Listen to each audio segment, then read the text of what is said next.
Doneboy, original homeboy. Masendeke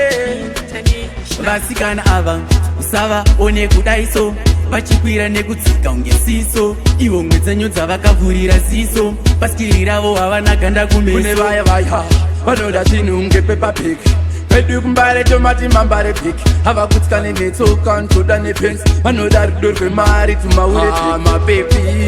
vanoda zvinhava vanoda zvinhava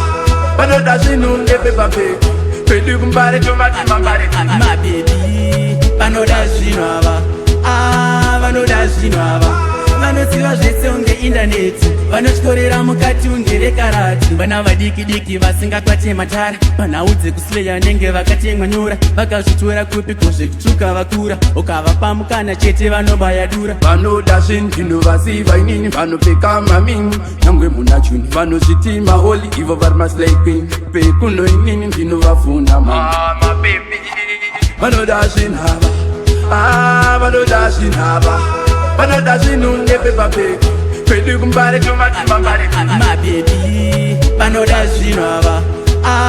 vanoda zvinhu ava vanoziva zvese unge indaneti vanotyorera mukati unge rekarati ava usava one kudaiso vachikwira nekudzika unge siso ivo mwedzenyu dzavakavhurira ziso basikiri ravo havana ganda kune kumeso vaya vaya vanoda zvinhu ngepepapeki pedu kumbare tomati mambare piki havakutyane netsoka ntoda nepensi vanoda rudo rwemari tumaure mabebi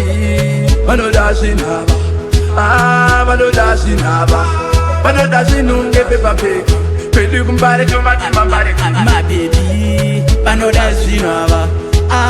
vanoda zvinhu ava vanoziva zvese unge indaneti vanotyorera mukati unge rekarati vana vadiki-diki vasingakwate matara panhau dzekusleya nenge vakatemwa nyora vakazvitora kupi kozvekutsvuka vakura ukavapa mukana chete vanobaya dura vanoda zvinhu vaziva inini vanopfeka mamini nyangwe muna juni vanozviti maholi ivo vari maslay queen pekuno inini ndinovafuna mabebi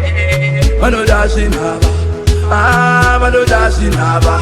vanoda zvinhu ngepepapeki pedu kumbare tomati mambare mabebi vanoda zvinhu ava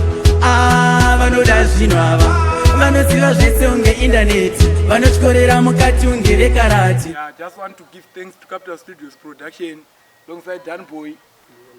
oyo ichangu ichi Masendeke Kende Sema.